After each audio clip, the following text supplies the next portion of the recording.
Hey friends, welcome back. Today I've got another edition of what I've been reading, so stay tuned to see the last 5 books that I have been listening to.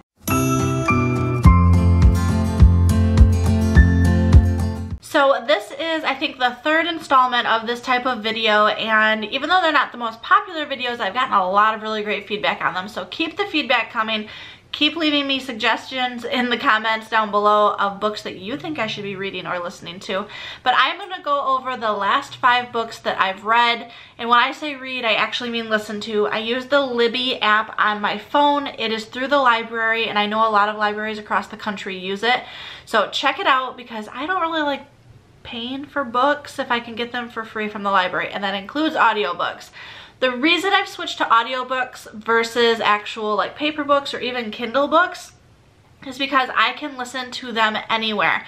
I listen to them in the car, I listen to them when I'm cooking dinner or cleaning or just sitting there at the couch like I would when I would be reading. But the nice thing is I'm really great at multitasking, so while I'm cooking dinner I can listen to a book, whereas I wouldn't be able to read a book while cooking dinner. So that's my reasoning there. I have a goal of reading 50 books this year. The books I'm going to share with you today take me up to number 12. So even though this is the 3rd video that I've done, some of the books in that very first video were from December of 2018.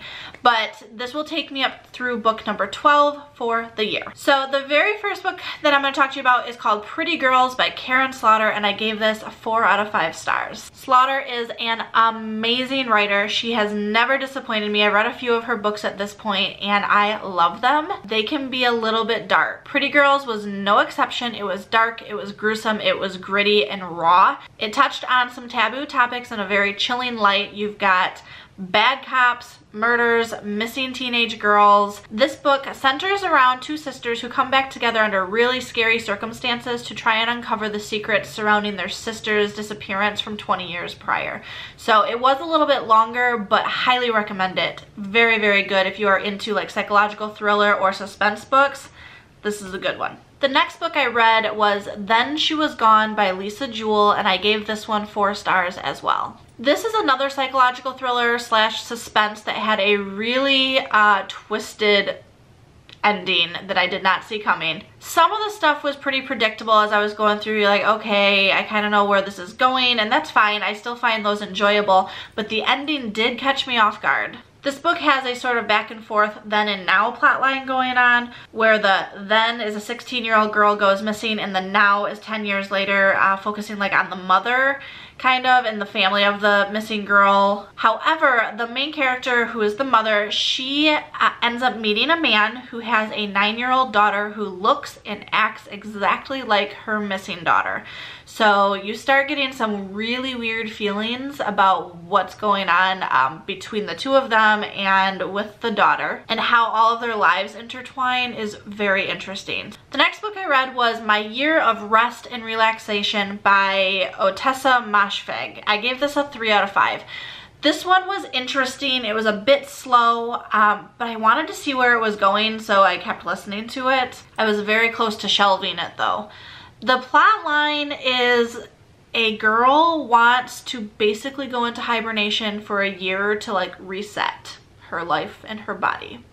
So she finds a quack of a lawyer who prescribes her like a slew of medications to help with sleeping. The author herself is very blunt, very straight to the point. Some of the stuff might be a turnoff to some readers, but the story focuses on the main character, which you never learn her name, and kind of the few outside characters that play into her life, but she basically sleeps away her life for a year, and it talks about how her best friend plays into that. So yeah, it was something. I don't know. It is what it is.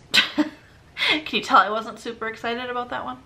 The 4th book I want to talk to you about is called After Anna by Scottoline. I gave this a 5 out of 5. Now, if you watched my previous 2 book review videos, in one of those I talked about the first book that I read by Scottoline.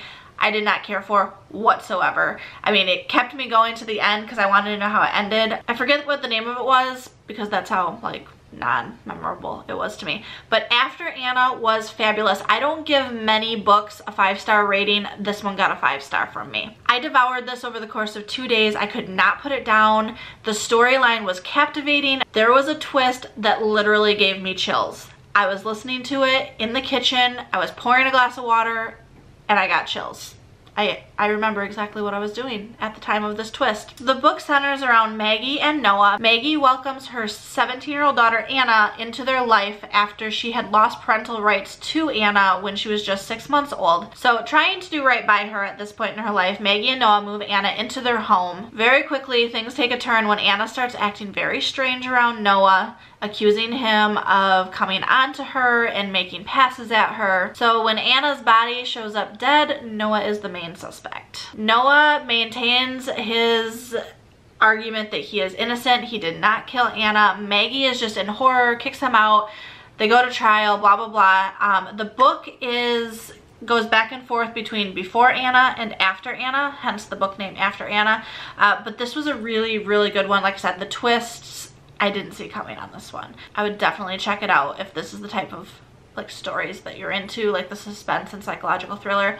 This one was good. And keeping it in the Lisa Scottoline family of books, I read another one by her called Accused. It is the first book in the Rosato and D'Annunzio like lawyer series. Allegra, a 13-year-old girl with a genius IQ, is seeking the counsel of a lawyer to help get to the bottom of what really happened to her sister's murder, I think 6 years prior, something like that. The characters are very likable. The plot moves you through the story very quickly. It kind of reminded me of a James Patterson book in that aspect. For me, James Patterson books, the chapters are short and quick and to the point.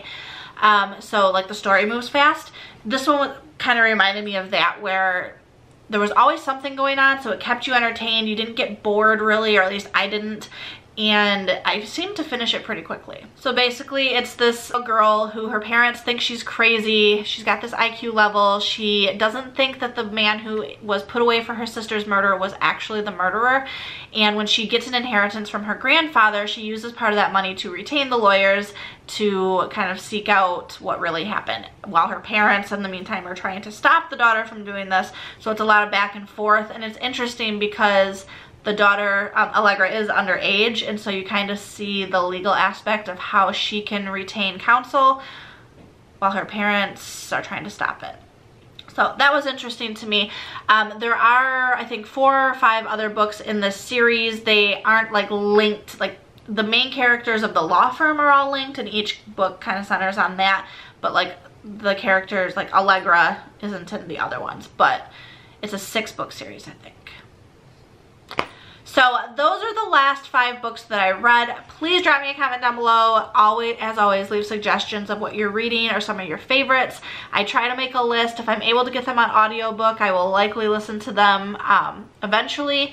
I haven't physically read a book or an ebook in a long time. So if I can't find them on audio, I've been still adding them to a list, but I don't know when I'll get around to them because most of my reading is done when I'm multitasking and doing other things. If you have a Goodreads account, I will leave my Goodreads profile down below so you can see what I'm reading. I don't leave like many reviews on there. I do most of my reviews here now, but if you want to see what I'm reading or what I've read and share books through there, I'll leave that link down below. So thank you so much for watching, and until next time, I'll see you later. Bye.